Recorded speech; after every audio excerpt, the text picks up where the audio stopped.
Hello everyone, ನಾನು Sujatha. Welcome to my channel.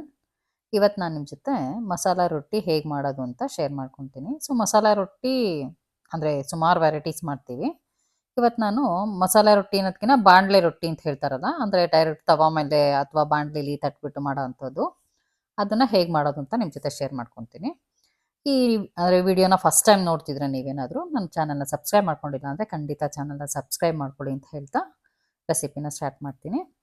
ಮೊದಲು first ಒಂದು ಬಾಣಲೆಲಿ ಒಂದು 3 ಕಪ್ಪಷ್ಟು ನೀರು ಹಾಕಿ ಕಾಯಕ್ಕಿಟ್ಟಿದ್ದೀನಿ. ಅದಕ್ಕೆ 1 ಸ್ಪೂನಷ್ಟು ಉಪ್ಪು ಸೇರಿಸಿದ್ದೀನಿ.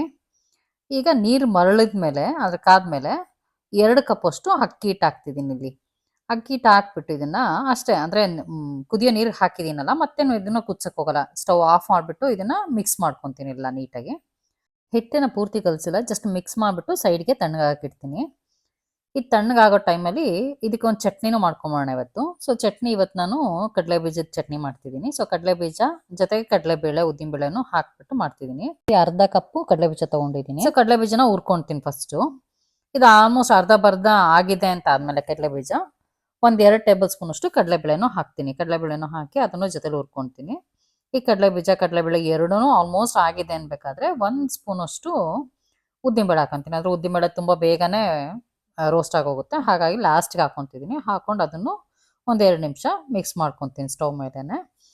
ಇದು 3 ಆಯಿತು ಅಂತ ಆದಮೇಲೆ ಇದಕ್ಕೆ ಮೆಣಸಿನ್ಕಾಯಿ ಹಾಕಬೇಕು. ಒಣಮೆಣ್ಸಿನ್ಕಾಯಿ ಆ್ಯಡ್ ಮಾಡ್ತೀನಿ ನಾನಿಲ್ಲಿ. ನೀವು ಬೇಕಂದ್ರೆ ಹಸಿಮೆಣ್ಸಿನ್ಕಾಯಿ ಆ್ಯಡ್ ಮಾಡ್ಬೋದು, ಬಟ್ ನಾನು ಒಣಮೆಣ್ಸಿನ್ಕಾಯಿ ಹಾಕೋದ್ರಿಂದ ಲಾಸ್ಟಿಗೆ ಹಾಕೊತಿದ್ದೀನಿ. ಒಣಮೆಣ್ಸಿನ್ಕಾಯಿ ಜಸ್ಟ್ ಬಿಸಿ ಆದರೆ ಸಾಕು ಅಂತ ಒಂದು 5ರಿಂದ 10 ಬ್ಯಾಡಿಗೆ ಮೆಣಸಿನ್ಕಾಯಿ ಹಾಕಿದ್ದೀನಿ. ಮತ್ತು ಒಂದು 3-4 ಸಣ್ಣ ಮೆಣಸಿನ್ಕಾಯಿ, ಖಾರದ ಮೆಣಸಿನ್ಕಾಯಿ ಹಾಕಿದ್ದೀನಿ.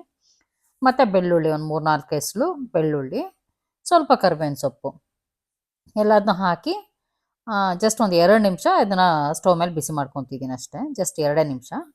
ಅದು ಬಿಸಿ ಆದಮೇಲೆ ಅದು ಸೈಡ್ಗೆ ಇಟ್ಬಿಡ್ತೀನಿ. ಅದನ್ನು ತಣ್ಣಗಾಗಬೇಕು. ತಣ್ಣಗಾದ್ಮೇಲೆ ಚಟ್ನಿ ಮಾಡ್ಕೊಳ್ಳೋಣ. ಈಗ ರೊಟ್ಟಿ ಹಿಟ್ಟು ರೆಡಿ ಮಾಡ್ಕೊಳ್ಳೋಣ. ಸೊ ರೊಟ್ಟಿ ಹಿಟ್ಟಿಗೆ ನಾನು ಸಬ್ಸಿಗೆ ಸೊಪ್ಪು, ಈರುಳ್ಳಿ ಮತ್ತು ಕೊತ್ತಂಬರಿ ಸೊಪ್ಪು ತೊಗೊಂಡಿದ್ದೀನಿ. ಸಬ್ಸಿಗೆ ಸೊಪ್ಪು 1 ಕಟ್ ತೊಗೊಂಡಿದ್ದೀನಿ. ಅದನ್ನು ಚೆನ್ನಾಗಿ ತೊಳೆದಿಟ್ಟಿದ್ದೆ. ತೊಳೆದಾದ್ಮೇಲೆ ಇದನ್ನು ತುಂಬ ಸಣ್ಣಗೆ ಹೆಚ್ಕೊಳ್ಳೋಣ. ಇದನ್ನ ಅಂದರೆ ರೊಟ್ಟಿ ಒಳಗೆ ನೀಟಾಗಿ ಮಿಕ್ಸ್ ಆಗಬೇಕಲ್ವಾ, ತಟ್ಟಬೇಕಾದ್ರೂ ಅದು ಕೈಗೆ ಸಿಗಬಾರ್ದು. ಹಾಗಾಗಿ ನೀಟಾಗಿ ಸಣ್ಣಗೆ ಹೆಚ್ಕೊಂಡ್ಬಿಡ್ತಿದ್ದೀನಿ. ಈ ಸೊಪ್ಪು ಹೆಚ್ಕೊಂಡಿದ್ದಾದಮೇಲೆ ಇದನ್ನು ಹಿಟ್ಟು ತಣ್ಣಗಾಗಿದೆ ಆಲ್ಮೋಸ್ಟು, ಈ ಹಿಟ್ಟೊಳಗೆ ಸೇರಿಸಿಕ್ತೀನಿ. ಇದ್ರ ಜೊತೆ ಕೊತ್ತಂಬರಿ ಸೊಪ್ಪು ಅಷ್ಟೇ, ಅದನ್ನು ಕೂಡ ಸಣ್ಣಗೆ ಹೆಚ್ಕೊತೀನಿ. ನೀವು ಬೇಕಂದರೆ ಸ್ವಲ್ಪ ಕರ್ಬೇವಿನ ಸೊಪ್ಪು ಕೂಡ ಆ್ಯಡ್ ಮಾಡ್ಕೋಬೋದು, ಬಟ್ ನಾನು ಸೊಪ್ಪುಗಳೇ ಜಾಸ್ತಿ ಆಗುತ್ತೆ ಅಂತ ಕರ್ಬೇವಿನ ಸೊಪ್ಪು ಆ್ಯಡ್ ಮಾಡಿಲ್ಲ. ಕೊತ್ತಂಬರಿ ಮತ್ತು ಸಬ್ಸಿಗೆ ಹಾಕಿದ್ದೀನಿ. ಮತ್ತು ಈರುಳ್ಳಿನೂ ಅಷ್ಟೇ 2 ಈರುಳ್ಳಿ ತೊಗೊಂಡಿದ್ದೀನಿ. ಈರುಳ್ಳಿನ ಕೂಡ ಸಣ್ಣಗೆ ಹೆಚ್ಕೋಬೇಕು. ನಾನು ಈರುಳ್ಳಿ ಆಲ್ಮೋಸ್ಟ್ ಸಣ್ಣಗೆ ಹೆಚ್ಚೋಕ್ಕೆ ಆಲ್ಮೋಸ್ಟ್ ಸ್ಲೈಸರ್ ಯೂಸ್ ಮಾಡ್ತಿದ್ದೆ ಯಾವಾಗ್ಲೂ, ಬಟ್ ಇವತ್ತು 2 ಈರುಳ್ಳಿ ಅಲ್ವಾ, ಕೈಲೇ ಹೆಚ್ಕೊಳ್ಳೋಣ ಅಂತ ಹೆಚ್ಕೊತಿದ್ದೀನಿ. ಅದು ಸ್ವಲ್ಪ ಟೈಮ್ ಹಿಡಿಯುತ್ತಷ್ಟೇ ಹೆಚ್ಕೊಳಕ್ಕೆ, ಬಟ್ ಚೆನ್ನಾಗಿ ಸಣ್ಣಗೆ ಹೆಚ್ಕೊತಿದ್ದೀನಿ. ಈ ರೊಟ್ಟಿಗೆ ನಾನು ತುಂಬ ಅಡಿಷನ್ಸ್ ಎಲ್ಲ ಏನು ಮಾಡಿಲ್ಲ, ಜಸ್ಟು ಸೊಪ್ಪು ಮತ್ತು ಈರುಳ್ಳಿ ಮಾತ್ರ ಹಾಕ್ತಿದ್ದೀನಿ. ಇದರಿಂದ ರೊಟ್ಟಿ ತುಂಬ ಕ್ರಿಸ್ಪಿಯಾಗಿ ತುಂಬ ಚೆನ್ನಾಗಿ ಬರುತ್ತೆ. ನೀವು ಬೇಕಂದರೆ ಕ್ಯಾರೆಟು, ಕ್ಯಾಬೇಜ್ ಆ ಥರದ್ದು ಆ್ಯಡ್ ಮಾಡ್ಕೋಬೋದು, ಬಟ್ ಏನೋ ಆ್ಯಡ್ ಮಾಡ್ದಲೇ ಅಂದರೆ ಇಷ್ಟು ಇಂಗ್ರೀಡಿಯೆಂಟ್ಸ್ ಮಾಡಿದ್ರೂ ತುಂಬಾ ಚೆನ್ನಾಗಾಗುತ್ತೆ ರೊಟ್ಟಿ ಮಾತ್ರ. ನೋಡಿ ಈರುಳ್ಳಿನ ಹೆಚ್ಕೊಂಡಿದ್ದಾಯಿತು. ಈರುಳ್ಳಿ ಕೂಡ ಅದರೊಳಗೆ ಸೇರಿಸ್ಕೊತೀನಿ. ಸೇರಿಸ್ಬಿಟ್ಟು ಇದ್ರ ಜೊತೆಗೆ ಸ್ವಲ್ಪ ಕಡಲೆಬೇಳೆನೂ ಹಾಕ್ಕೊತೀನಿ. ಆದರೆ ನೆನೆಸೇನು ಹಾಕ್ತಿಲ್ಲ ಕಡಲೆಬೇಳೆ, ಆ್ಯಸ್ ಇಟ್ ಈಸು 1 ಟೇಬಲ್ ಸ್ಪೂನಷ್ಟು ಹಾಕ್ಕೊತಿದ್ದೀನಿ. ಆಮೇಲೆ ಜೊತೆಗೆ ಸ್ವಲ್ಪ ಕಾಯಿ ತುರಿ ಹಾಕ್ಕೊತೀನಿ. ಒಂದು 1/4 ಕಪ್ಪಷ್ಟು ಕಾಯಿ ತುರಿ ಹಾಕಿದ್ದೀನಿ ಅಷ್ಟೇ. ನಿಮ್ಗೆ ಬೇಕಂದರೆ ಅದನ್ನು ಸಣ್ಣಗೆ ಪೀಸ್ ಮಾಡಿ ಕೂಡ ಹಾಕೋಬೋದು ಕಾಯಿನ, ಬಟ್ ನಾನು ತುರಿ ಮಾಡಿನೇ ಹಾಕ್ತಿದ್ದೀನಿ. ಹಾಕಿ ಇದನ್ನೆಲ್ಲ ನೀಟಾಗಿ ಮಿಕ್ಸ್ ಮಾಡ್ಕೊಳ್ಳೋಣ. ಇದಕ್ಕೇನು ಮತ್ತೆ ನಾನು ನೀರು ಮತ್ತು ಹಿಟ್ಟು ಆ ಥರದ್ದೇನು ಅಡಿಷನ್ ಮಾಡಿಲ್ಲ. ಕರೆಕ್ಟ್ ಮೆಜರ್ಮೆಂಟ್ ಇದೆ ಅದು. ಆ್ಯಕ್ಚುಲಿ 2 ಕಪ್ಪು ಅಕ್ಕಿ ಹಿಟ್ಟಿಗೆ 3 ಕಪ್ ನೀರು ಹಾಕ್ಬಿಟ್ಟು ಕಾಯಿಸಿ ಹಾಕಿರೋದಷ್ಟೇ. ಕರೆಕ್ಟಾಗಿ ಆಗ್ತಿದೆ. ನಿಮಗೆ ಬೇಕಾದ್ರೆ ತೆಳ್ಳ ಬೇಕು ಅಂತ ಅನಿಸಿದ್ರೆ ಇನ್ನು ಸ್ವಲ್ಪ ನೀರು ಆ್ಯಡ್ ಮಾಡ್ಕೋಬೋದು. ಅದರ್ವೈಸ್ ಗಟ್ಟಿ ಬೇಕು ಅಂದರೆ ಹಿಟ್ಟು ಆ್ಯಡ್ ಮಾಡ್ಕೋಬೋದು ಸ್ವಲ್ಪ ಸ್ವಲ್ಪ. ಇದು ಆಗಿದೆ ನೋಡಿ, ಅಂದರೆ ಒಳ್ಳೆ ಕರೆಕ್ಟಾಗಿ ಅಂದರೆ ಸಾಫ್ಟಾಗಿ ನೀಟಾಗಿ ಬಂದಿದೆ ಹಿಟ್ಟು. ಈಗ ರೊಟ್ಟಿ ತಟ್ಟಕ್ಕೆ ಮುಂಚೆ ಚಟ್ನಿ ಮಾಡ್ಕೊಂಬಿಡೋಣ. ಸೊ ಇದೆಲ್ಲ ತಣ್ಣಗಾಗಿದೆ ನೋಡಿ, ಹುರಿದಿಟ್ಟಿದ್ದು. ಈಗ ಇದನ್ನೆಲ್ಲ ಮಿಕ್ಸಿಗೆ ಹಾಕ್ಕೊಂಡು ಇದ್ರ ಜೊತೆಗೆ ಸ್ವಲ್ಪ ಉಪ್ಪು ಮತ್ತು ಹುಣಸೆಹಣ್ಣನ್ನು ಆ್ಯಡ್ ಮಾಡ್ಕೊಳ್ಳೋಣ.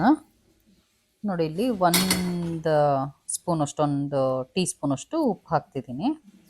ಅದ್ರ ಜೊತೆಗೆ ಹುಣಸೆಹಣ್ಣು ಸ್ವಲ್ಪ ಹುಣಸೆಹಣ್ಣು, 1 ಚಿಕ್ಕ ನೆಲ್ಲಿಕಾಯಿ ಗಾತ್ರದಷ್ಟು ಹುಣಸೆಹಣ್ಣು ತೊಳೆದು ಹಾಕ್ಕೊತಿದ್ದೀನಿ ನೋಡಿ. ಮತ್ತು ಸ್ವಲ್ಪ ಕೊತ್ತಂಬರಿ ಸೊಪ್ಪು ಅದನ್ನು ಹಾಕ್ಕೊತಿದ್ದೀನಿ. ಮತ್ತು ತೆಂಗಿನ ತುರಿನೂ ಅಷ್ಟೇ, ಒಂದು ಅರ್ಧ ಕಪ್ಪಷ್ಟು ತೆಂಗಿನ ತುರಿನೂ ಸೇರಿಸ್ಕೊತಿದ್ದೀನಿ. ಸೇರಿಸ್ಕೊಂಡು ಈಗ ಎಲ್ಲದನ್ನು ಸ್ವಲ್ಪ ನೀರು ಹಾಕ್ಕೊಂಡು ಗ್ರೈಂಡ್ ಮಾಡ್ಕೊಳ್ಳೋಣ.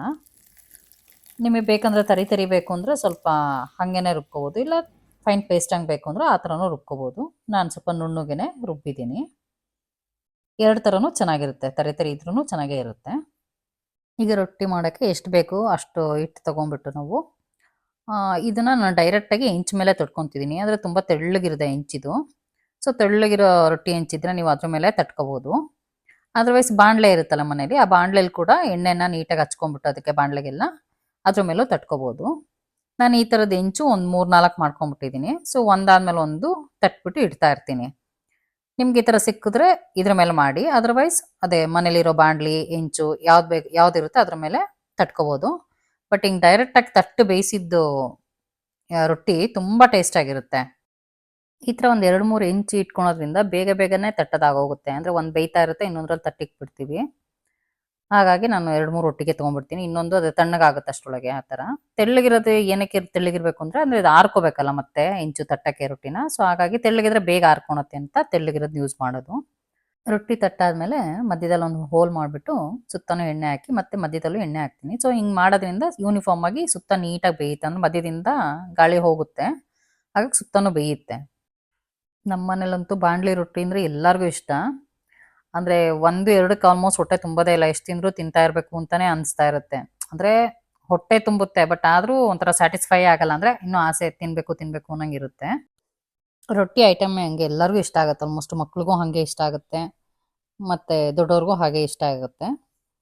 ಈಗ ನೋಡಿ ರೊಟ್ಟಿ ಎಲ್ಲ ಬೇಯಿಸಿದಾಯ್ತು. ಇದ್ರಲ್ಲಿ ಒಂದು ಸೈಡ್ ಬೇಯಿಸ್ಕೊಂಡು ಬೇಕಾದ್ರೂ ಸುಮ್ಮನಾಗ್ಬೋದು. ಇದನ್ನ ರೊಟ್ಟಿನ ಒಂದು ಸೈಡ್ ಬೇಯಿಸಿದ್ರು ಕ್ರಿಸ್ಪಿಯಾಗಿ ಚೆನ್ನಾಗಿ ಬೆಂದಿರುತ್ತೆ. ಯಾಕೆಂದರೆ ಮೇಲ್ಗಡೆ ಲಿಡ್ ಕ್ಲೋಸ್ ಮಾಡಿ ಬೇಯಿಸೋದ್ರಿಂದ. ಅಂದರೆ ಸಮಾಧಾನ ಇಲ್ಲ ಅಂದರೆ ಇನ್ನೊಂದು ಸೈಡು ಸ್ವಲ್ಪ ಬೇಯಿಸ್ಕೊಂಡ್ರೆ ಸಾಕು. ನಿಮಗೆ ಆ ಥರ ಬಾಣಲಿ ರೊಟ್ಟಿ ಅಂದರೆ ಅದರಲ್ಲಿ ಹೆಂಚು ಮೇಲೆ ತಟ್ಟೋದು ಹಿಂಸೆ ಆಗುತ್ತೆ ಅಥವಾ ಇಲ್ಲ ಅಂತ ಆದರೆ ಬೇಕಾದರೆ ಈ ಥರ ರೊಟ್ಟಿ ಶೀಟ್ ಮೇಲೆ ಕೂಡ ನೀವು ತಟ್ಕೊಂಡು ಹೆಂಚು ಮೇಲೆ ಬೇಯಿಸ್ಕೋಬೋದು ಸೇಮ್ ಹಿಟ್ಟಲ್ಲಿ, ಅದನ್ನು ಚೆನ್ನಾಗೇ ಬರುತ್ತೆ. ನೋಡಿ ರೊಟ್ಟಿ ರೆಡಿ ಇದೆ. ಸೊ ರೊಟ್ಟಿ ಮತ್ತು ಕಡಲೆ ಬೀಜ ಚಟ್ನಿ ಜೊತೆಗೆ ಮೊಸರು, ಚಟ್ನಿ ಜೊತೆ ಮೊಸರು ಒಳ್ಳೆ ಕಾಂಬಿನೇಷನ್ನು, ಮತ್ತು ಜೊತೆಗೆ ಬೆಣ್ಣೆ. ರೊಟ್ಟಿಗೆ ಬೆಣ್ಣೆ ಇದ್ರೇ ಚೆಂದ ಅನ್ನಂಗೆ ಇರುತ್ತೆ. ಸೊ ಬೆಣ್ಣೆ ಒಳ್ಳೆ ಬ್ರೇಕ್ಫಾಸ್ಟ್ ರೆಸಿಪಿ ಇದು. ನೀವು ಈ ರೆಸಿಪಿನ ಟ್ರೈ ಮಾಡಿ, ಮತ್ತು ಇಷ್ಟ ಆದರೆ ವಿಡಿಯೋನ ಲೈಕ್ ಮಾಡಿ, ಚಾನಲ್ನ ಸಬ್ಸ್ಕ್ರೈಬ್ ಮಾಡ್ಕೊಂಡಿಲ್ಲ ಅಂದರೆ ಸಬ್ಸ್ಕ್ರೈಬ್ ಮಾಡ್ಕೊಳ್ಳಿ. Thanks for watching this video. Take care, bye.